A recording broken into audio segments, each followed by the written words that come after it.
C'est juste pour voir si pour l'enregistrement, ça marche. Oui, ça marche. Ok, très bien. Alors, je commence à enregistrer, je commence le cours. Donc, il y a un chapitre, c'est le chapitre suivant du cours sur les ondes sonores.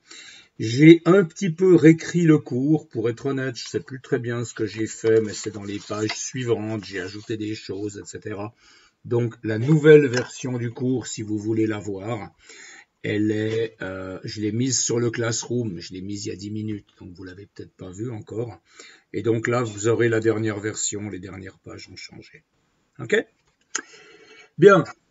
Alors, on va aujourd'hui s'amuser un peu avec les ondes sonores. On va faire un petit exercice et puis ensuite, si on a le temps, on fera les ondes électromagnétiques. Si on n'a pas le temps, on fera la semaine prochaine. Voilà. Ok. Donc, vous vous souvenez que les ondes sonores, ce sont des ondes de pression longitudinale. Okay. Ondes de pression longitudinale. Comment est-ce qu'on se représente ça? Eh bien, on a, par exemple, un haut-parleur. C'est souvent avec un haut-parleur qu'on émet du son. OK? Et puis, un haut-parleur, c'est fait comment? Un haut-parleur, c'est une membrane. Vous avez peut-être déjà ouvert un haut-parleur. Hein? De côté, c'est comme ça. Vous avez une membrane. Et puis, là, au fond de la membrane, vous avez une espèce de bosse. Vous avez déjà vu ça? Hein? Et puis, derrière cette bosse, en fait, vous avez un bobinage. Et ce bobinage, il est inséré dans un gros aimant qui est là derrière. C'est pour ça qu'il y a toujours des aimants dans les haut-parleurs. Et quand on fait passer un courant à travers ce bobinage, ça va générer une force selon le sens du courant. Si le courant va dans un sens, la force sera par exemple vers l'avant. Si le courant va dans le sens opposé, la force sera vers l'arrière. Et donc, le courant qui a une certaine forme, qui est un courant alternatif, c'est pas un courant continu, eh bien, ce courant va provoquer des mouvements de la membrane en avant et en arrière. Hein, d'ailleurs, si vous avez déjà mis le doigt sur un haut-parleur, vous avez senti que ça vibre. Alors, qu'est-ce que ça va faire? Quand le haut-parleur avance, il va comprimer les molécules d'air qui sont là-dedans, okay, devant. Donc, il y aura une pression plus élevée à cet endroit-là. Et puis, là, plus loin, il n'y a pas encore de pression. Okay, enfin, la pression est normale. Et puis après, cette surpression, elle va se déplacer vers la droite, elle va se propager à la vitesse du son, ok, et donc vous avez une série de surpressions, celle-là par exemple, qui vient du mouvement précédent du haut-parleur, qui a provoqué lui aussi une surpression, cette surpression s'est déplacée, et donc vous allez retrouver des zones de surpression comme ça, qui partent du haut-parleur et qui se répandent dans l'air. D'accord ? À l'endroit où vous avez plus de molécules d'air, vous avez plus de pression. À l'endroit où vous en avez moins, vous avez moins de pression. Donc, les molécules d'air, ici, elles bougent de droite à gauche. Okay, elles bougent horizontalement. Parce que ici, le haut-parleur, quand sa membrane avance, il pousse les molécules vers l'avant, puis ce mouvement, il est conservé. Et donc, comme la perturbation oscille horizontalement et que l'onde se déplace aussi horizontalement dans ce schéma, eh bien, c'est une onde longitudinale. Et c'est une onde mécanique, simplement, qui provoque le déplacement des molécules, enfin la modification locale de la pression dans les molécules d'air. Et cette modification locale se répand. OK ? Vous m'entendez? C'est bon? Vous êtes toujours là? Parce que moi, je suis comme si j'étais seul. Ok, d'accord. Alors maintenant, j'aimerais vous signaler 2-3 petites situations amusantes qu'on peut avoir. Première situation, vous avez une source ponctuelle dans l'air et donc le son part dans tous les sens autour de cette source ponctuelle. Vous êtes là. Eh bien, qu'est-ce que vous allez observer nécessairement? Vous allez observer que le son diminue en intensité avec la distance. Ça, vous le savez. Plus vous allez loin, plus le son est faible. Pourquoi est-ce que c'est comme ça? Eh bien, c'est comme ça parce que le son part dans toutes les directions et chaque onde, elle a une certaine énergie. Il a fallu une certaine énergie pour modifier la pression sur une surface donnée. Maintenant, comme la surface augmente avec la propagation du signal acoustique dans toutes les directions, comme la surface augmente, la différence de pression qu'il faut pour obtenir la même énergie, elle va être plus faible. Okay ? Et donc, en raison de cette augmentation de la surface, plus vous allez loin, moins vous entendrez fort. Alors ça, vous le savez, ça ne devrait pas vous étonner. Par contre, ce que vous ne savez peut-être pas, c'est que si vous guidez l'onde dans un tuyau, on a essayé de dessiner ça là, on a une source ponctuelle de l'onde ici, on chope l'onde avec un tuyau, et bien dans le tuyau, la surface de l'onde qui est dans le tuyau, elle ne change pas si le tuyau a un diamètre constant, et donc à travers un tuyau, vous pouvez transmettre des sons à une distance assez importante, sans perte. Okay ? Il y a des systèmes qui fonctionnent comme ça. Si vous avez déjà vu un appareil acoustique, vous avez déjà vu un appareil acoustique? Allez, on va prendre un appareil acoustique. Tac. Tac, tac, appareil, on va dire auditif peut-être. Hein. Vous êtes toujours là? Voilà, ok. Ça c'est un appareil auditif. Alors, il ne doit pas être terrible parce que pour le prix, ouais, en général ça coûte 3000 balles l'appareil, ces trucs. Qu'est-ce que vous avez dans cet appareil? Eh bien, vous avez ici le corps de l'appareil avec l'électronique, puis quelque part, vous avez un micro là-dedans qui écoute le bruit ambiant. Et ensuite, cet appareil, il va produire un son amplifié qui va être envoyé à l'oreille. Mais vous voyez, là, vous avez un tuyau qui va jusqu'à l'oreille et qui rentre dans l'oreille.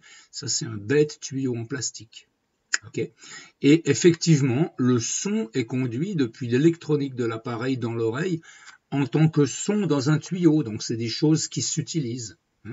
Vous pouvez aussi vous amuser à faire un téléphone avec votre petite sœur en mettant un tuyau dans votre chambre et puis l'autre bout du tuyau dans la chambre de votre petite sœur.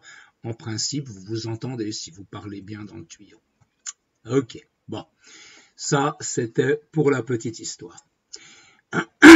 Un autre dispositif qui est amusant, c'est le cornet acoustique.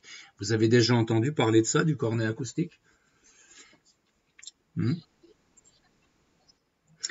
Ça, c'était le système qui était utilisé par les sourds il y a longtemps, avant qu'on réussisse à développer des appareils acoustiques, électroniques qui se mettent sur l'oreille ou même dans l'oreille. Il y a des appareils de nos jours qui sont tellement petits qu'ils se mettent à l'intérieur de l'oreille. Okay. Alors, à une époque, on utilisait le cornet acoustique. Alors, c'était pas extrêmement discret comme appareil. Hein, ça, là, vous en avez un exemple. Et cet appareil-là, c'est quoi? Eh bien, c'est l'appareil qui réalise, qui est illustré sur ce dessin, qui est un peu moche, mais j'ai pas eu le temps de refaire. Vous avez une onde qui arrive, c'est une onde plane. On est suffisamment loin de la source pour considérer que l'onde est plane. Et ensuite, vous prenez le signal acoustique sur un certain disque et puis vous l'envoyez dans un appareil dont le diamètre diminue. Alors ça va augmenter la pression et effectivement, avec ce genre de système, vous pouvez augmenter la pression acoustique sur votre oreille et ça peut vous permettre d'entendre des sons qui sont faibles. Même pour vous, ok ? Même pour vous, si un jour vous voulez écouter précisément quelque chose que vous entendez mal, qu'est-ce que vous faites? Vous faites comment? Vous savez? Vous savez comment faire si vous voulez écouter à distance? Hein? Et répondez-moi non, comme ça je pourrais continuer. Alors, supposons, vous voyez mon visage là? Regardez mon visage. Ok? Supposons que vous vouliez écouter quelque chose qui est droit devant vous.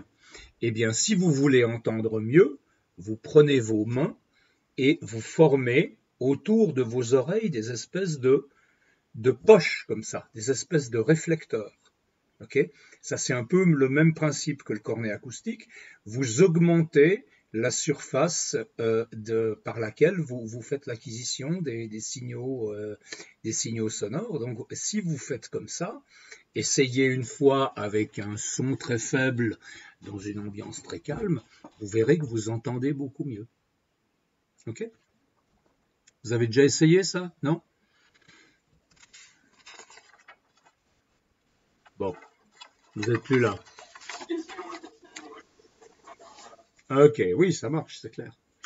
Ok, maintenant, on passe à la page suivante, les sons musicaux. Alors bon, moi je suis pas musicien, mais je vais vous dire un peu ce que je sais. Ok? On vous dit que l'oreille humaine perçoit les sons compris entre 20 Hz et 20 000 Hz. Vous savez à quoi ça correspond, 20 Hz et 20 000 Hz? Je vous ai déjà fait écouter des sons de ces fréquences-là ou pas? Ça fait mal aux oreilles. Ok. Alors, on va reprendre ça. Donc maintenant, je vais arrêter cet écran-là. Je vais fermer ça. Et non, ah mince, c'était où ce truc que je voulais vous montrer? Voilà, voilà, je voulais vous montrer ça. Ok, ça c'est un outil. Vous voyez l'écran Online Tone Generator, l'écran orange? Ok, ça c'est un générateur de fréquences acoustiques, donc qui va de 1 Hz, mais bon, de toute façon on ne peut pas l'entendre, disons 20 Hz, jusqu'à 20 000 Hz. Et puis, avec ça, on peut générer des sons. Ah ben, ça marche pas, c'est super. Pourquoi ça marche pas? Ah si, ça marchait. Pourquoi ça marchait pas là? Tout simplement parce que j'étais sur 54 Hz. Et puis que mes haut-parleurs de PC, ils peuvent pas reproduire du 54 Hz. Okay? Si vous voulez reproduire des fréquences très basses, il vous faut un haut-parleur qui est très gros. Est-ce que vous arrivez à me dire pourquoi, pour reproduire une fréquence basse, il faut un haut-parleur qui est gros? Vous avez une idée? Oui? Mais pourquoi est-ce que pour reproduire des fréquences basses, il faut un gros haut-parleur? Essayez de penser en termes de longueur d'onde. Hein. Vous savez que la vitesse du son, c'est la longueur d'onde fois la fréquence. Hein. Donc la fréquence, donc la longueur d'onde, pardon, c'est la vitesse de l'onde divisée par la fréquence. Plus la fréquence est basse, plus la longueur d'onde est grande. Et si vous voulez que des sons de grande longueur d'onde se développent dans un volume fermé, vous devez avoir un volume le plus gros possible. Donc en principe, les haut-parleurs de grave, il faudrait les faire très gros. Alors on n'a pas toujours la place dans les appartements modernes, c'est pour ça que les constructeurs font des haut-parleurs de grave asservis, c'est-à-dire avec un ampli de manière que ça prenne pas trop de place. Mais un haut-parleur de grave, un vrai, normalement c'est gros. Okay, alors qu'un haut-parleur d'aigu, les longueurs d'onde sont tellement petites qu'il n'y a pas de problème. Et c'est tout petit. Voilà. Donc là, on a, alors maintenant, là, vous entendez quelques-unes de ces fréquences. On avait peut-être fait le test une fois en classe ensemble. On avait vu que moi, j'entends jusqu'à vers 12 000 et vous, vous entendez jusqu'à 14, 15, 16 000. Je vous avais expliqué que pour cette raison, il existe des dispositifs qu'on met dans les banlieues pour éloigner les jeunes, parce qu'il n'y a que les jeunes qui entendent les fréquences très élevées. Donc on met des haut-parleurs qui diffusent des fréquences très élevées, et ça perce tellement les oreilles des jeunes qu'ils s'en vont, au lieu de venir faire leur deal. Et puis les vieux, bah, ils n'entendent pas, donc ça les dérange pas. C'est méchant. Hein. Bon, alors maintenant, je voulais vous parler un peu des notes musicales. Hein. Donc là, j'ai un tableau avec les différentes notes. Alors, ce tableau-là, il est en anglais. Ce qu'on appelle Do, Ré, Mi, Fa, Sol, La, Si en français, c'est C, D, E, F, G, A, B en anglais. Okay, les anglo-saxons, ils n'utilisent pas Do, Ré, Mi, ils utilisent C, D, E, etc. Par exemple,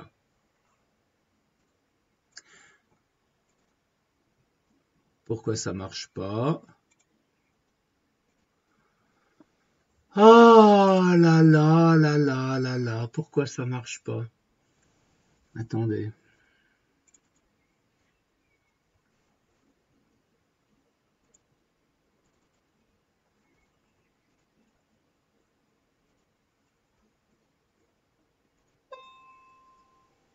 Voilà. Donc là, j'ai un son. Et ça, d'après ce que je viens de vous dire, ça devrait être un Do. OK? Mais ça, c'est aussi un Do. Ça, c'est aussi un Do. Ça, c'est aussi un Do. Okay? Ce que je suis en train de vous dire, c'est qu'il y a plusieurs Do. Il y en a plein, en fait. Il n'y en a pas une infinité, mais presque. Hein. Ceux qui sont là en bas, on les entend pas, ils sont à trop basse fréquence. Mais par contre, à partir de là, 261 Hz, ça c'est un Do.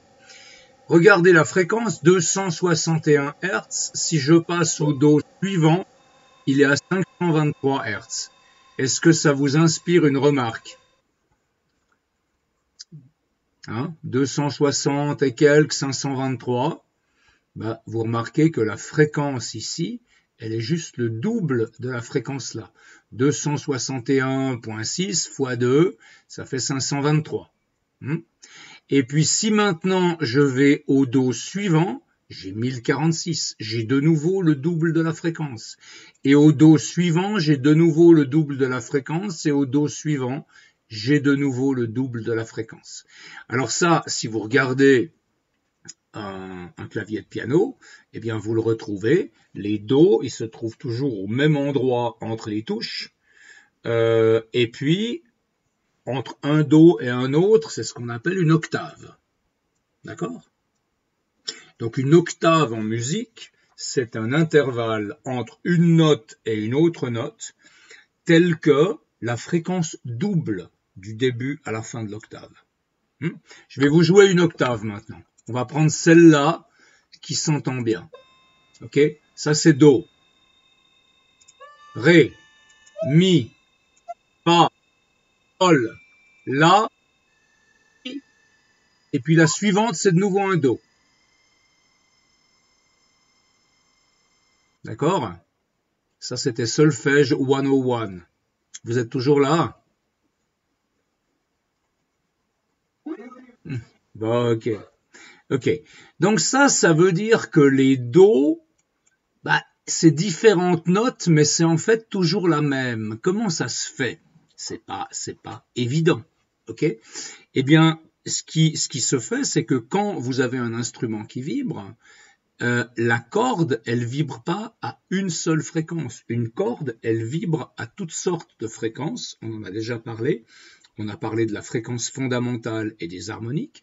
Donc celui-là, ce Do-là, il a une fréquence fondamentale à 261, mais il a des harmoniques au double de la fréquence, au triple de la fréquence, au quadruple de la fréquence, etc. Et puis le Do qui est ici, il a une fondamentale à 523 qui correspond à la première harmonique du Do précédent, et puis ensuite il a le double, le triple, le quadruple, etc. Donc ces différents Do, c'est tous des Do, parce qu'il y a certaines fréquences qui partagent entre eux. Okay? Et l'oreille humaine, elle reconnaît ça. D'ailleurs, si je vous joue ces différents Do, vous allez voir que vous entendez à peu près la même note. C'est plus haut, mais c'est à peu près la même note. Écoutez.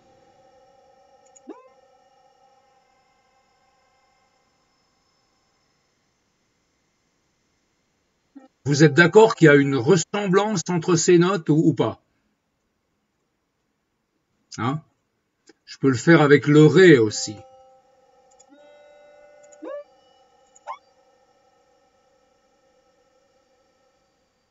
Ça sonne toujours un peu de la même manière.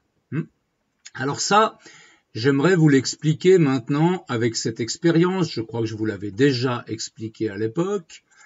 On prend une corde, par exemple une corde de guitare, et puis on excite cette corde. Alors c'est un système limité, la corde elle est bloquée à un bout, et puis on la fait vibrer à l'autre bout. Dans une guitare, on passe le doigt dessus. Ok. Et qu'est-ce qu'on voit? On voit qu'il existe une fréquence fondamentale pour laquelle la corde elle oscille en faisant un grand ventre. Et vous vous souvenez que pour avoir une oscillation complète, il faut avoir deux ventres, enfin il faut avoir une bosse et un creux si vous voulez. D'accord? Donc là, on a une longueur d'onde pour avoir une oscillation complète. Bon, je ne suis pas tout à fait à la fréquence. Pour avoir une oscillation complète, il faut avoir deux fois la longueur de la corde. Okay? Donc ça nous dit que la vibration fondamentale sur une corde de cette longueur-là, c'est deux fois la longueur d'onde, c'est deux fois la longueur de la corde. Donc on a ce mode-là. Et puis si maintenant je double la fréquence, que je vais à par exemple 1 Hertz, qu'est-ce qui va se passer? Eh bien, bon, c'est pas tout à fait à 1 Hertz. Je me souviens jamais des valeurs exactes de ces histoires, donc je vais le faire sans damping.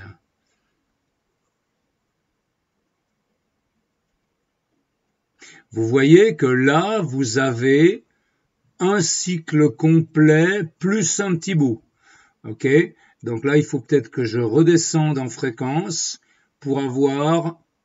Voilà, là, ça marche pas mal. Vous avez un cycle complet... Non, pardon. Ouais, on est en régime transitoire. Là, vous avez en gros un cycle complet sur la fréquence de la corde. Voilà, là, ça marche pas mal. Ok? 0,90. D'accord? Vous voyez qu'il y a un point au centre qui est presque, je dis bien presque, immobile. Si j'arrivais à trouver exactement la bonne fréquence, il serait immobile. Je rajoute un peu d'amortissement.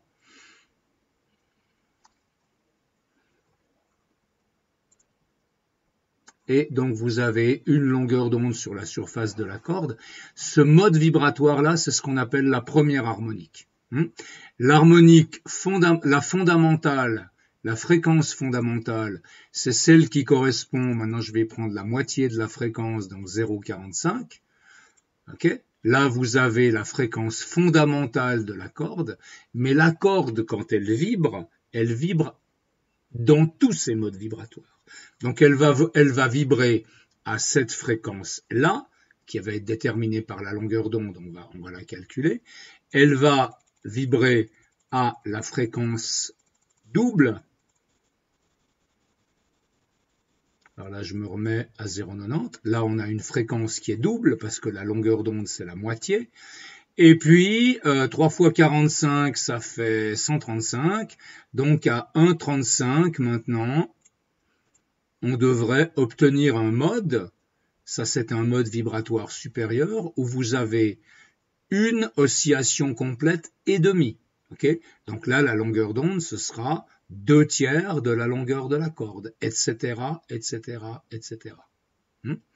Et ça, c'est très intéressant parce que ça nous permet d'observer sur un simulateur le mouvement d'une corde de guitare, et le mouvement d'une corde de guitare est beaucoup plus compliqué que vous l'imaginez. Comme je vous le disais, ça vibre à plusieurs fréquences. Ok, donc reprenons maintenant le cours, et puis on va encore s'amuser un peu avec ces simulations plus tard. Donc, juste pour vous dire, pour vous rappeler ce qui est écrit ici, ok, vous avez une octave qui correspond à doubler la fréquence, donc une octave c'est de do à do, ou de ré à ré, de mi à mi, etc. Une quinte c'est multiplié par 3/2, une quarte multipliée par 4/3, une tierce majeure, bon là ça commence à devenir musical, j'ai un peu de peine avec ça. Et vous avez un schéma ici qui vous donne ces espacements des notes. Simplement il faut se souvenir qu'une octave, ça passe d'une fréquence à la fréquence double, donc de 2 nu0 à 4 nu0 par exemple, vous avez une octave, ok, et puis de 4 à 6 vous avez de nouveau une octave, etc. Ok. Faisons quelques petits exercices si vous le voulez bien, on va les faire ensemble parce que j'imagine que vous n'êtes pas trop à l'aise avec ce genre de truc. Sur une corde de guitare, les ondes ont une vitesse de 330 mètres secondes. Alors faites bien attention, cette vitesse-là, c'est pas la vitesse de l'onde dans l'air, okay, mais c'est la vitesse dans la corde. Okay, et cette corde a 50 cm de longueur, quelle note produit cette corde? Ah, Alors il va falloir calculer la fréquence, et puis une fois qu'on aura la fréquence, on pourra voir quelle note c'est. Qu'est-ce que vous en pensez? Comment est-ce qu'on pourrait faire ça? De quelle équation est-ce qu'on pourrait partir pour faire ça? J'attends vos avis pointus. Qu'est-ce qu'on pourrait utiliser comme équation? Personne? C'est toujours la même. C'est toujours l'équation qui vous dit que la vitesse de l'onde, c'est la période divisée, la longueur d'onde divisée par la période. Vous devriez vous souvenir de ça. C'est une des rares équations importantes qu'on a fait jusqu'à maintenant dans le chapitre. Okay? La vitesse de l'onde, c'est la longueur d'onde sur la période. Pourquoi est-ce qu'on dit ça? Parce qu'on sait qu'une vitesse, c'est une distance divisée par un temps. Or, une distance caractéristique pour une onde, c'est la longueur d'onde, c'est la distance que prend un cycle complet. Et le temps qu'il faut à l'onde pour parcourir un cycle complet, par définition, c'est la période. D'accord? Donc ça sort directement de vitesse égale distance sur temps, que vous connaissez depuis l'école enfantine. Et maintenant, vous savez que 1 sur la période, c'est la fréquence. Donc, la vitesse de l'onde est égale à la longueur d'onde fois la fréquence. Et ça, c'est la relation qu'on va utiliser pour cet exercice. D'accord? Dites oui, ça me fera plaisir. Ah, merci. Bien. Ok, alors faisons le calcul. Ok, si la vitesse de l'onde, c'est lambda fois la fréquence, on en déduit que la fréquence, c'est la vitesse de l'onde divisée par la longueur d'onde. Ok, la vitesse de l'onde, on vous la donne, c'est 330. La longueur d'onde, on vous la donne pas. Comment est-ce que vous la déterminez, la longueur d'onde? Là, j'aimerais bien que ça vienne de vous quand même. Hein? Je vous ai expliqué ça tout à l'heure. Hein? Vous avez une corde. Cette corde, elle fait 50 cm de long. Et vous devez analyser ses modes vibratoires.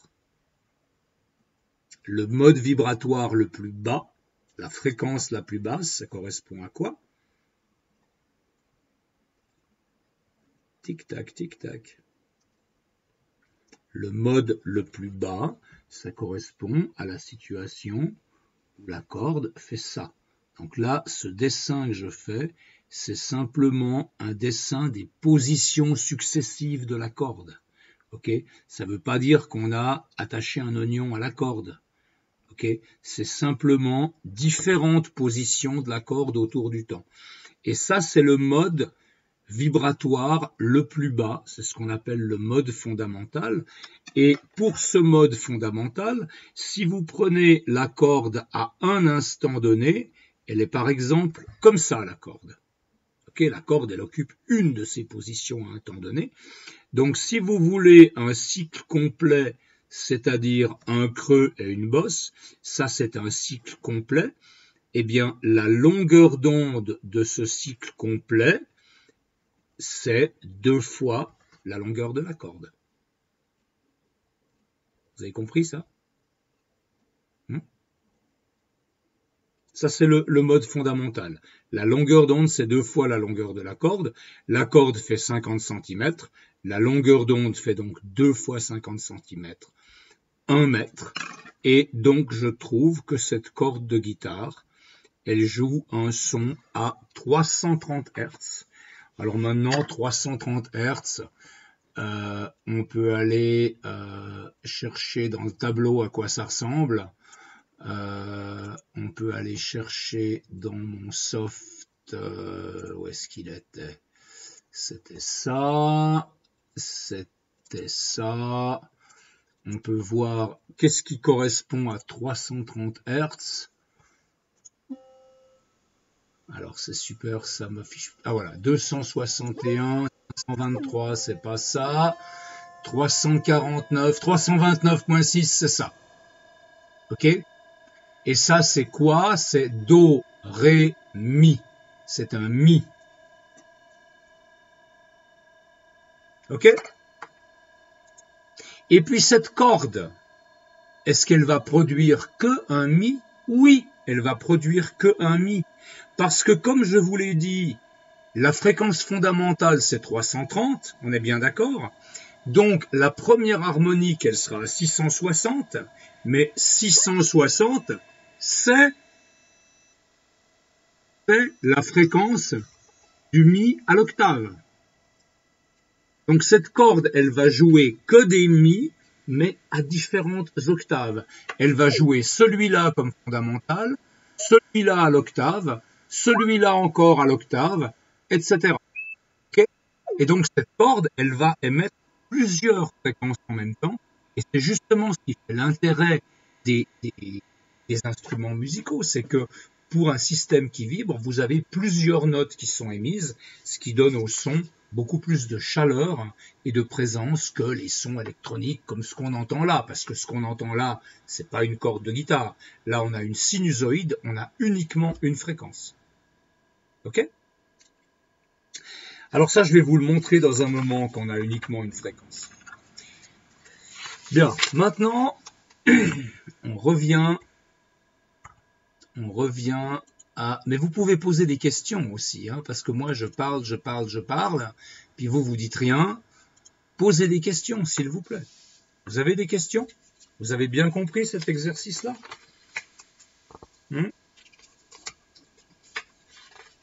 Bon, ok. Que valent la fréquence et la longueur d'onde de l'harmonique numéro 3? Alors, je vous propose pour cet exercice-là de nous mettre sur la page de gauche et de faire nos petits dessins. On a déjà fait ça, mais c'est important, refaisons-le. On a une corde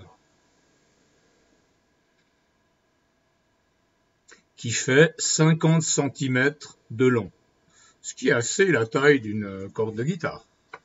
D'accord ? Sur cette corde de 50 cm, on a une fréquence qui est la fondamentale, et on a vu qu'elle était à 330 Hz et que c'était un mi. Cette fréquence fondamentale, elle correspond à la corde qui fait ça. Je le répète, je suis en train de dessiner un oignon, simplement je représente les positions de la corde à différents moments. Mais à un moment donné, la corde elle va occuper une seule de ces positions, ou une position de ces positions-là. Bon, maintenant, quand je tape sur la corde elle se met à vibrer dans tous les sens, et elle va vibrer aussi selon un autre mode. Attendez, je vais arrêter ce truc qui gueule parce que je pense que ça embête tout le monde. Où est-ce qu'il est? Il est là. Tac. Tac. Voilà. Alors, je reviens ici. Donc, la fondamentale était à 330. Maintenant, j'ai un autre mode dans lequel la corde prend une position différente, qui est ça. Ça, c'est une des positions possibles de la corde. Ça, c'est une autre des positions possibles de la corde. Ça, c'est une autre des positions possibles de la corde. Et puis, évidemment, vous avez toutes les positions possibles en bas. OK ? Et donc, vous représentez ça comme ça. De nouveau, j'insiste, parce que quand on voit ces dessins pour la première fois, on ne comprend pas forcément. La corde, à un instant donné, elle est par exemple dans cette position-là. Okay ? Elle est dans une seule de toutes ces positions que je dessine. Quelle est la fréquence ici? 660. Pourquoi? Parce que la vitesse de l'onde, elle est égale à la longueur d'onde fois la fréquence. Et ici, la longueur d'onde, c'est quoi? La longueur d'onde, c'est la distance qu'il faut pour avoir une oscillation complète de la corde. Donc la longueur d'onde ici, c'est simplement égal à la longueur de la corde, vu qu'on a une oscillation complète sur cette longueur. Okay ? Donc ici, la longueur d'onde, ce sera plus 1 mètre, c'était une corde de 50 cm, c'est 0,5. Et donc la fréquence de cette première harmonique, ce sera la vitesse de l'onde qui était 330, divisé par 0,5, ce qui veut dire fois 2, et ça vous fait 660 Hz. C'est donc toujours un mi, mais une octave plus haut. Okay ? Ça, c'est un mi. Ça, c'est un mi plus 1. Je ne sais pas comment les musiciens écrivent ça. Okay ? en termes du tableau qu'on avait tout à l'heure, c'était quoi? Je me souviens plus. C'était un ça c'était un E4, ça c'était un E5, je crois, une histoire comme ça. Ok. Et puis le mode suivant. Donc ça, c'est la première harmonique. Ça, c'est la première harmonique. Vous êtes toujours là? Ok. Ça, c'est la première harmonique. Là, donc, je vais tracer des lignes pour séparer tout ça. La deuxième harmonique, quelle tête est là? Eh bien, c'est un multiple de cette fréquence-là. Ok, donc là, on va pouvoir séparer notre corde en 3 et on va avoir une vibration qui va être comme ça. Ok, la corde, à n'importe quel moment, elle aura une position de ce genre-là. Donc ça, c'est à un moment donné. Un moment après, elle sera comme ça. Un moment après, elle sera comme ça. Et de même du côté opposé. Ok, et ça fait que vous dessinez vos 3 oignons comme ça. Quelle est la longueur d'onde ici? Quelle est la longueur d'onde? Cette longueur d'onde, c'est 2/3 de la longueur de la corde. Ok? La longueur d'onde, c'est la distance qu'il faut pour avoir une oscillation complète. La corde, là, elle fait une oscillation complète. Okay? Donc maintenant, notre fréquence, ce sera 330 divisé par 2/3 de 0,5. Donc ça va faire 3/2 de 660. Ça va faire combien 3/2 de 660?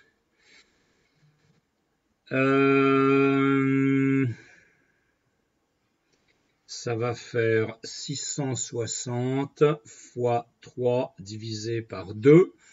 Et ça fait 990. Alors, ça, oui, effectivement, ça, c'est plus un mi, sauf erreur. Hein. Les mi, le mi suivant, c'est, donc je vous ai dit une bêtise tout à l'heure, mais là, c'est mes dons musicaux qui sont un peu limités.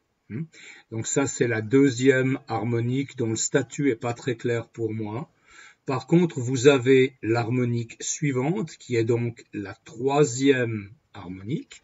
Et dans la troisième harmonique, votre corde, elle a 2 oscillations complètes sur une longueur.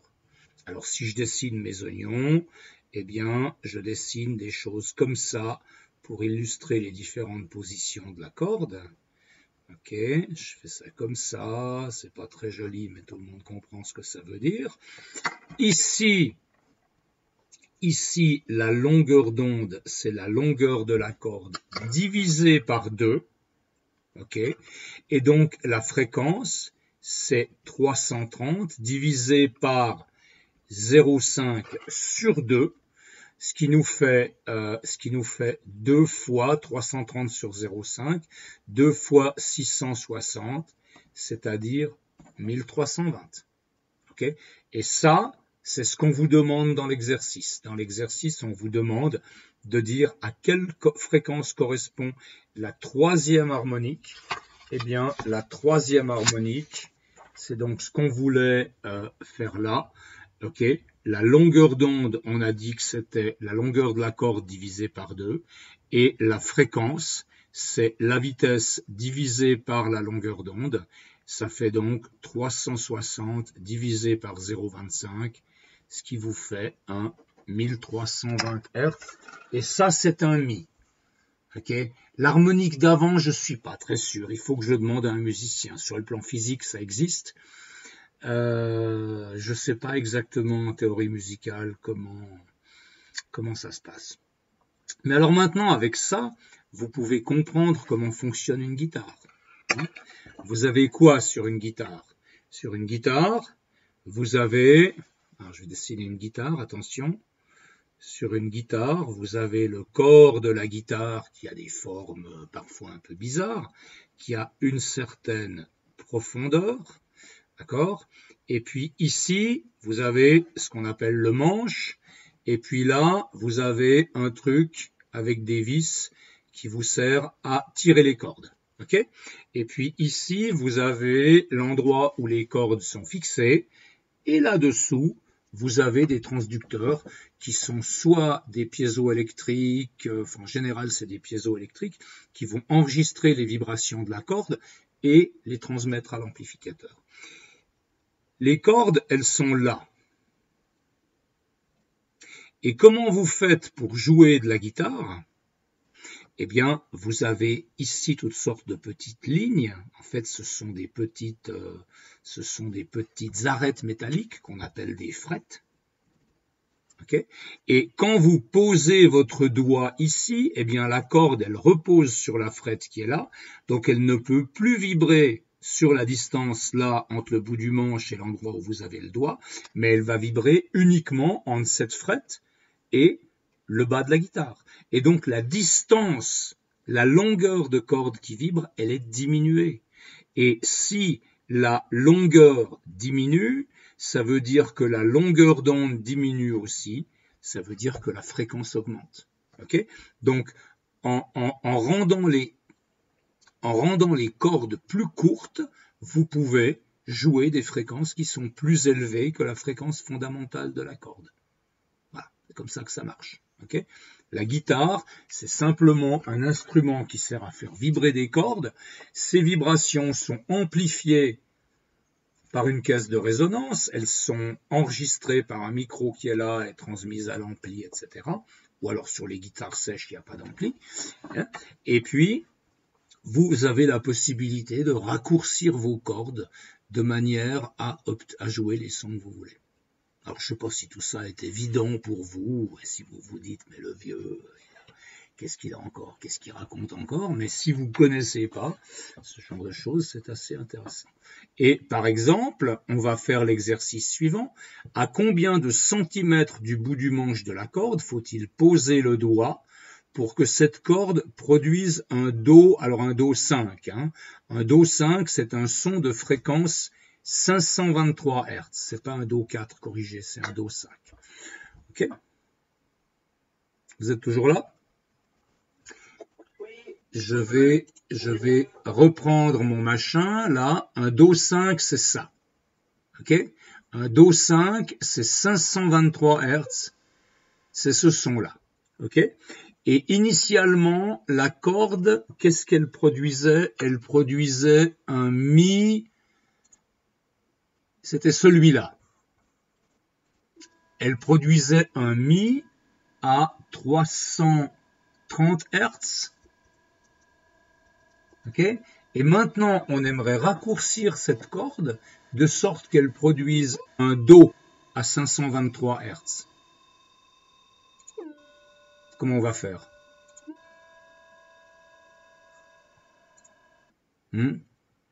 Allez, allez.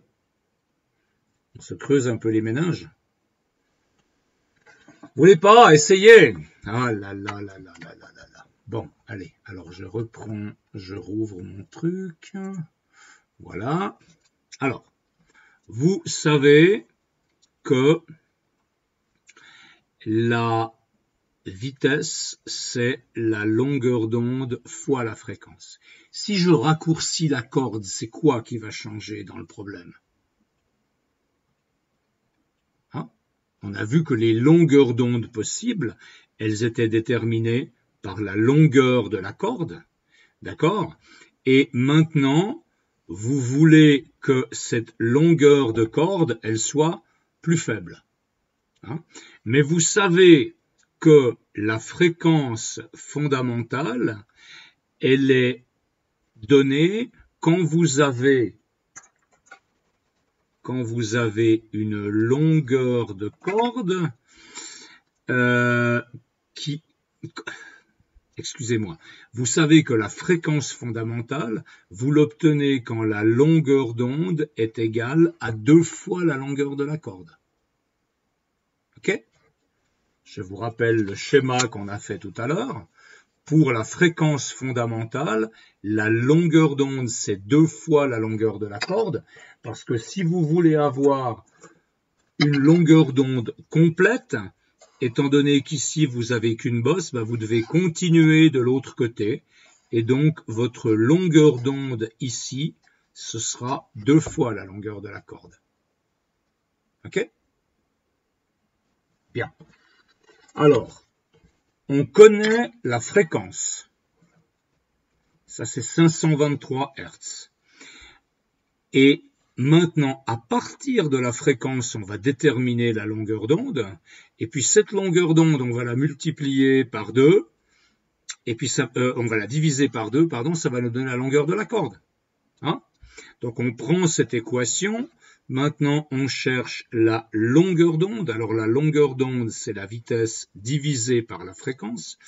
La vitesse, elle n'a pas changé, c'est 330. On divise par la fréquence qui est de 523. 330 sur 523, ça fait... J'ai un bout de biscuit collé sous ma calculatrice. Alors, 330 divisé par 523, ça nous donne 0,63 mètres de longueur d'onde. D'accord? Et maintenant, la longueur de la corde, si je prends cette équation, c'est 1/2 de la longueur d'onde, donc ça fait 0,315 mètres. Ok? Donc ça veut dire que votre corde, elle avait au départ 50 cm. Pour jouer le mi à... Je m'y perds. Pour jouer le mi à 330 Hz. Et puis, si vous raccourcissez cette corde et que vous lui donnez une longueur de 31,5 cm, donc ça c'était un mi, eh bien là, elle va vous jouer un do. Okay? Donc ça veut dire que vous devez raccourcir votre corde de 50 moins 31,5, ce qui vous fait 18,5 cm. Et donc vous allez taper à peu près ici dans le manche. D'accord? Et puis après, là où les gens deviennent des grands musiciens, c'est quand, par exemple, ils jouent de la guitare sans fret, parce que les frets, ça vous dit exactement où il faut appuyer. Vous voyez, sur votre guitare, vous avez le manche qui est comme ça, vous avez les frets qui dépassent, et puis vous avez vos cordes qui passent dessus. Okay?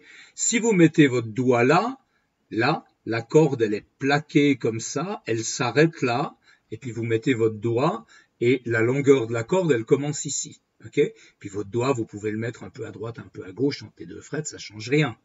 Mais si vous jouez sans fret, vous devez trouver exactement la position. Et c'est pas évident. Et il y a beaucoup d'instruments qui jouent sans fret. Le violon, par exemple. Hein? Le violon, c'est un instrument sur lequel vous n'avez pas de fret, sauf erreur. C'est au doigt que vous sentez. Et finalement, si j'ai bien compris ce que j'ai entendu dire du violon, c'est que le violon, pour finir, il devient une partie du corps du musicien. Il faut que tout ça joue ensemble. Et donc, le musicien sent instinctivement à quel endroit il doit mettre son doigt pour jouer la note qu'il veut jouer. Voilà. Ok. Le suivant, le D, on va peut-être... Ouais, on va le faire, mais ce que j'aime pas, c'est que... Ce que j'aime pas pour cet exercice-là, c'est que la vitesse de l'onde dans la corde, c'est 330 mètres secondes, et puis la vitesse de l'onde dans l'air, c'est 340 mètres secondes. Donc on va calculer ça, mais ça va pas faire une grande différence. Mais bon, faisons-le. Ok? Quelle est la longueur d'onde sur la corde? Alors, sur la corde, eh bien, on a besoin de connaître la vitesse de l'onde sur la corde qui nous est donnée. Ok? C'est 330 mètres secondes. Ok? Et ça, on sait que c'est lambda fois la fréquence. Ok? Et donc, la longueur d'onde, ce sera la vitesse divisée par la fréquence, c'est-à-dire 330, et pour ce do-là, c'est 523, mais ça on l'avait déjà calculé tout à l'heure, ça fait 0,63 mètres. Ok. Maintenant, dans l'air, la vitesse du son dans l'air, c'est 340, donc la longueur d'onde, ce sera 340 sur 525, ce sera un peu différent. 340 divisé par 525, ça nous fait 0,647. Mais vous voyez, comme je vous disais, la différence, elle n'est pas terrible et on ne comprend pas grand-chose. Ce qui pourrait être plus intéressant à calculer, c'est dans l'eau. Okay ? Quelle est la longueur d'onde de cette onde dans l'eau? Eh bien, dans l'eau, la vitesse du son est différente. La vitesse du son dans l'eau, c'est environ 1500 mètres par seconde. Pourquoi? Parce que l'eau, c'est un milieu plus dense que l'air, et c'est un milieu qui est liquide. Je parle d'eau liquide, bien sûr. Donc, les molécules se touchent. Elles ne sont pas liées fortement entre elles, mais elles se touchent. Et donc, les ondes de compression, elles vont se transmettre beaucoup plus rapidement que dans un gaz où les molécules ne se touchent pas, puis elles subissent entre elles des chocs. Okay? Donc, dans l'eau, ça va aller beaucoup plus vite. Et la longueur d'onde, elle va être beaucoup plus grande sans que la fréquence change. Hein. La longueur d'onde de cette même onde dans l'air, ce sera 1500 la vitesse dans l'air, divisé par 525. 1500 sur 525, ça fait autour de 3, ça fait 2,85 mètres. Okay? Donc, si ça vous intéresse, ce genre de choses, eh bien, si vous prenez une onde de cette fréquence-là, que vous la mettez, que vous la diffusez dans l'eau et que vous regardez vos différences de pression dans l'eau, eh bien, les maxima de pression arrivent tous les 2,85 m, hein, c'est pas des choses toutes petites, et les minima arrivent aussi tous les 2,85 m. Alors que dans l'air, les maxima et les minima arrivent à 64 cm de distance. Pourquoi ça? Parce que l'onde, quand elle part d'un haut-parleur, je vais vous faire un petit dessin là. Okay? Si vous avez un haut-parleur qui est là, ici vous avez de l'air, là vous avez de l'eau. Supposez que cette membrane, elle vibre à une fréquence constante. Alors ces vibrations, que je vais dénoter ici par des régions de surpression, ces vibrations, elles avancent à une certaine vitesse. Mais ici dans l'eau, le son avance beaucoup plus vite, il avance 4 fois plus vite. Okay? Donc, ce qui est émis par le haut-parleur, eh bien, si vous regardez un intervalle de temps plus tard, ce sera déjà beaucoup plus loin. Okay? Et après, ce sera de nouveau beaucoup plus loin. Donc la longueur d'onde est différente dans l'eau, mais la fréquence c'est la même. Si vous prenez un haut-parleur dans l'air et que vous écoutez la note, ou vous prenez le même haut-parleur, en supposant qu'il puisse aller dans l'eau, vous le mettez dans l'eau, il y a des haut-parleurs pour l'eau, okay? Eh bien dans l'eau, vous entendrez exactement la même note, mais elle arrivera vers vous par une onde qui va plus vite, et donc dans laquelle la longueur d'onde sera différente. Vous êtes toujours là? Oui. Ok. Vous en avez marre? Ou ça vous intéresse? Hein? Ça va? Bon. Alors, pardon? Ouais. Non, mais de toute façon, je sais que vous vous en foutez un peu, donc je fais des trucs un petit peu marrants, quoi, si je peux. Alors maintenant, je vais vous montrer un truc qui va peut-être vous étonner. On va faire de l'analyse fréquentielle. Donc, j'ai trouvé ce logiciel, SIGVIEW, qui marche pas trop mal. Alors évidemment, c'est ces logiciels audio qui sont compliqués à prendre en main, et puis je l'ai pas encore ouvert, donc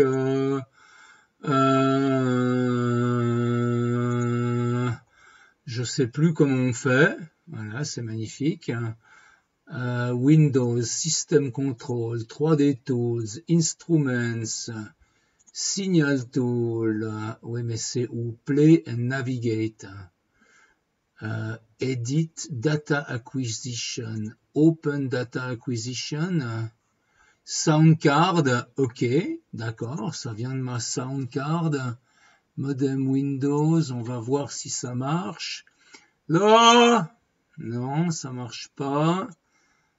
Alors, attendez. Ah voilà, c'est là. Oh non. Vous inquiétez pas, je vais bien. Hein. Il faut juste que j'augmente un peu la sensibilité de ce truc.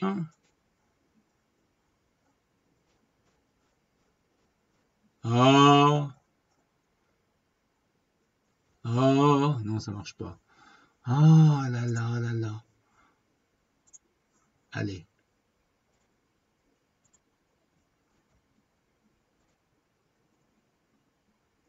Microphone. Ah, ok, microphone, Realtek. Voilà, on va prendre celui-là. Essayons maintenant si ça marche. Ah, non, ça marche pas. J'ai l'air un peu con, hein. Ah, ah. Je ne sais pas si c'est parce que mes micros sont occupés pour autre chose. Ah, ah voilà, voilà, voilà, voilà. Excusez-moi, j'avais pas démarré l'acquisition. Bon, là, pendant que je parle, vous voyez dans cette fenêtre le signal audio. Ok? Le signal audio, c'est un signal électrique qui représente l'intensité du courant qui passe dans le fil des haut-parleurs. Et vous voyez qu'il y a pas mal de variations, il y a pas mal de vibrations, etc. Si je chante une note, je vais essayer de chanter une note constante et vous allez observer.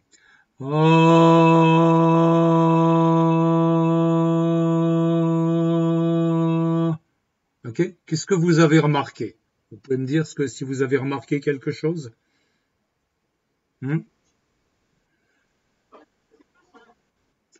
Alors, c'est constant, c'est peut-être une manière un peu béotienne de dire les choses. C'est pas constant, c'est un courant alternatif.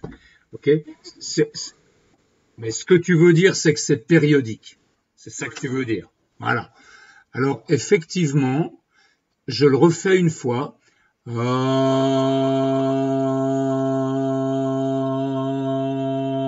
Ok? Je le refais une fois. Et qu'est-ce qu'on a vu principalement? Léo Brigitte, voilà. Qu'est-ce qu'on a vu principalement? Si on décompose un peu cette histoire, évidemment c'est plus facile quand on sait ce qu'on veut trouver que quand on ne veut pas.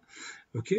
On avait un signal comme ça qui oscillait, mais par-dessus ce signal, on en avait un autre un peu plus rapproché.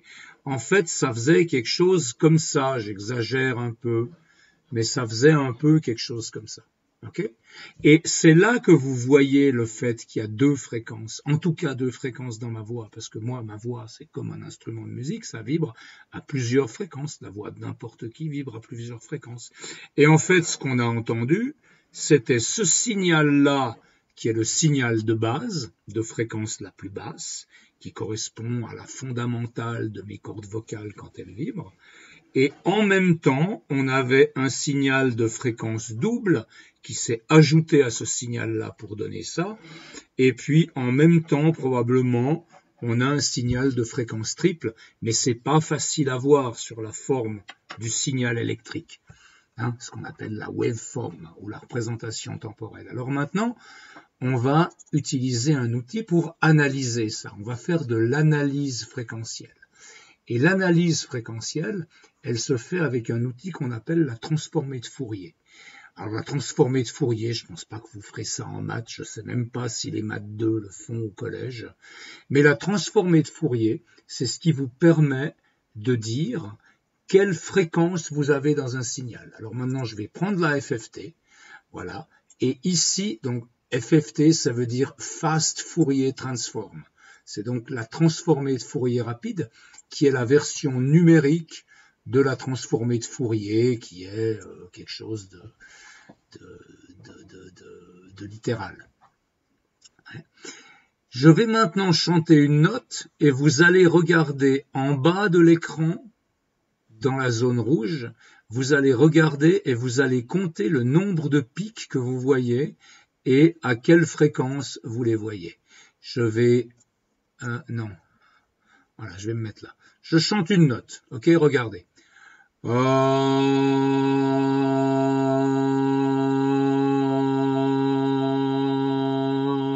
Vous avez vu la quantité de pics qu'il y avait? Hein? Je vais faire une photo d'écran maintenant Donc je vais utiliser, mince, j'ai ouvert le faux truc. Je vais utiliser ce soft ici. Alors, ça ne faut pas vous inquiéter, c'est un collègue. Donc je dois fermer ça. Et puis, voilà. Donc je vais chanter, je vais bloquer l'écran, je vais faire une copie de l'écran, après on en discute.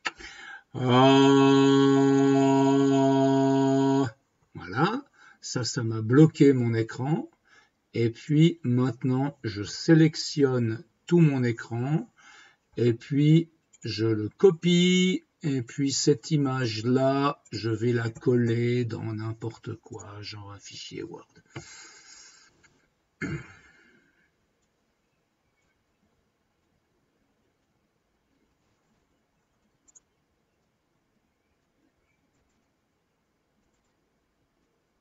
Ah, là, voilà.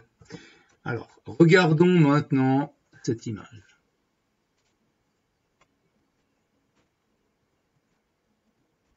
C'est bien cette image, c'est intéressant. Vous voyez que là, quand j'ai chanté, j'ai pas chanté à une seule fréquence. Ok? Mes cordes vocales, qui sont pas des cordes, c'est des membranes, les cordes vocales, hein, c'est des membranes qui sont de chaque côté du larynx et puis qui s'ouvrent ou qui se ferment en vibrant. Eh bien, mes cordes vocales, comme n'importe quel système vibrant, quand elles vibrent à plusieurs fréquences. Elles vibrent à la fréquence fondamentale, qui est le premier pic que vous voyez. Alors, c'est combien ce premier pic? L'échelle n'est pas très facile à voir. Vous avez un 2000. Ce premier pic, il doit être autour de 150 Hz, je pense. Okay. Puis après, vous avez un deuxième pic. Le deuxième pic, il est même plus intense. Il est 3-4 fois plus intense que le premier. Okay. Et si le premier est à 150, le deuxième pic, il est à 300 Hz. Et puis le troisième pic, il est probablement à 450. Après, on n'a rien. On a encore un groupe de 4 ou 5 petits pics. Puis après, on en a encore 4 ou 5 à des fréquences plus élevées. Okay. Ça veut dire qu'une voix humaine, c'est pas juste une fréquence, c'est pas comme un générateur de fréquences électroniques, c'est quelque chose de beaucoup plus chaud, c'est quelque chose de beaucoup plus agréable à écouter, parce que justement ça contient toutes ces fréquences mélangées qui sont toutes des multiples de la fondamentale, donc ça vous fait des accords avec des notes qui sont la même note à différentes fréquences. Et si maintenant vous regardez la forme de l'onde en dessus, qu'est-ce que vous voyez? Eh bien, là, l'oscillation fondamentale à 150 Hz, c'est les grosses oscillations que vous voyez. Ok? Et on va maintenant le calculer. On va essayer de calculer la fréquence. Ok? Vous avez une échelle de temps en bas. Ok? Si je prends le premier pic, il va de 274.74 jusqu'à, ouais, c'est difficile à lire, hein, jusqu'à 274.745 peut-être. Ouais, c'est trop compliqué. J'ai pas assez de précision pour faire le calcul. Mais si vous comptez le temps qu'il faut pour aller du premier minimum sur la courbe bleue jusqu'au deuxième minimum, ça c'est la période de l'onde. Vous faites 1 sur la période, ça vous donne la fréquence. Okay. Et donc, si vous faites ce calcul, vous allez tomber sur une fréquence de 150 Hz à peu près. Okay. Le deuxième pic qui correspond à 330 Hz, ben vous voyez effectivement que entre ces deux minima, vous avez un autre minimum qui arrive. Et ça correspond à la fréquence double. Hein. Et puis après, vous avez les petits machins. Vous avez ces 3 petites oscillations très très courtes, très très faibles aussi. Ça, c'est des oscillations à plus haute fréquence qui sont aussi produites par ma voix, qui correspondent probablement au troisième pic qu'on voit sur la courbe rouge. Puis les pics suivants, ils sont peu intenses et là, on a de la peine à les voir. Okay, il faudrait quelque chose de plus précis pour faire ça. Et quand vous écoutez de la musique, eh bien, quand vous écoutez de la musique, vous entendez tout ça.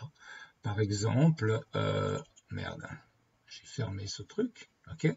Ce que je vais faire maintenant, c'est qu'on va mettre de la musique, on va écouter cette musique et on va regarder ce que ça donne au niveau du signal sonore. Alors, pour la musique, vous n'avez pas le choix. Ce sera la plus grande voix de l'univers. ce sera Pavarotti. Et ce sera Pavarotti dans un de ses plus grands succès, qui est évidemment Nessun Dorma. Donc je vais laisser jouer ça en arrière-plan. Et maintenant, je vais vous mettre... où est-ce que c'était? Silvio.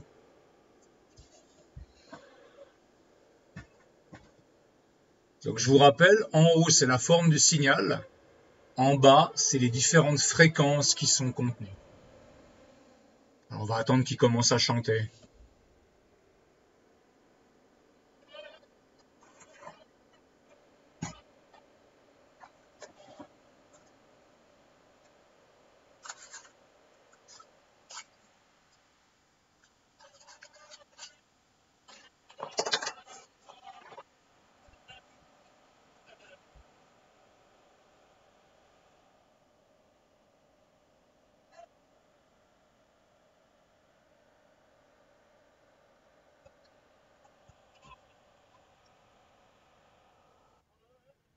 Voilà.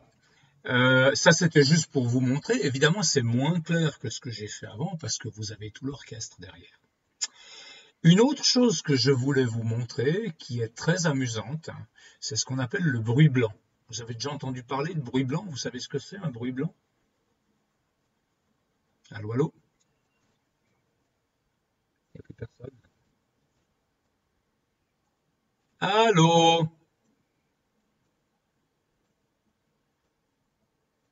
Vous m'entendez plus?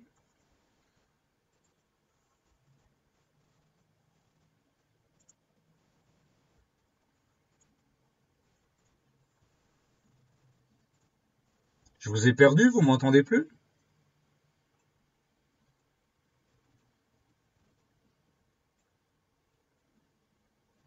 Bon, bref, je ne sais pas ce qui s'est passé. Comment on parle? Ah, vous m'entendez pas? On parlait? Ouais, mais moi, j'entends plus rien. Bon, écoutez, c'est compliqué quand on utilise différents softs, etc. Je vais arrêter le cours pour aujourd'hui. Non, mais j'aimerais quand même que ça marche. Vous m'entendez pas, là? Non? Ah, vous m'entendez. Ok, bon, c'est bon. Le dernier truc que je voulais vous faire entendre, c'est ce qu'on appelle un bruit blanc. Alors, un bruit blanc, c'est en gros... Ok.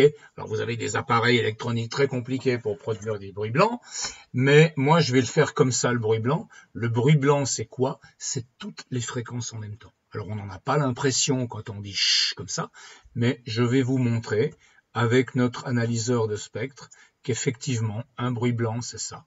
Ok. Je fais maintenant le bruit. Alors oui, c'était pas très démonstratif, hein. Mais bon, ça vous montre quand même que vous avez plein de fréquences en même temps. Mais je suis désolé, la démo était pas terrible. Voilà. Donc on s'arrête là pour aujourd'hui. Retenez que quand un objet vibre, il vibre à plusieurs fréquences en même temps, toujours, tous les objets. Et que donc une voix, un instrument, c'est une superposition de plusieurs fréquences, c'est une superposition de plusieurs harmoniques, et l'ensemble de ces harmoniques, ça forme ce qu'on appelle le timbre d'une voix. Voilà, je vais arrêter là. J'ai enregistré le cours. Si jamais ça intéresse quelqu'un, je vais le mettre en ligne. Et puis, je vous dis à la semaine prochaine. Ok? Désolé pour le son, je sais pas ce qu'il y a, mais bon, quand on j'utilise 3 micros avec cette histoire, donc voilà. Ok? Bonne soirée. Au revoir.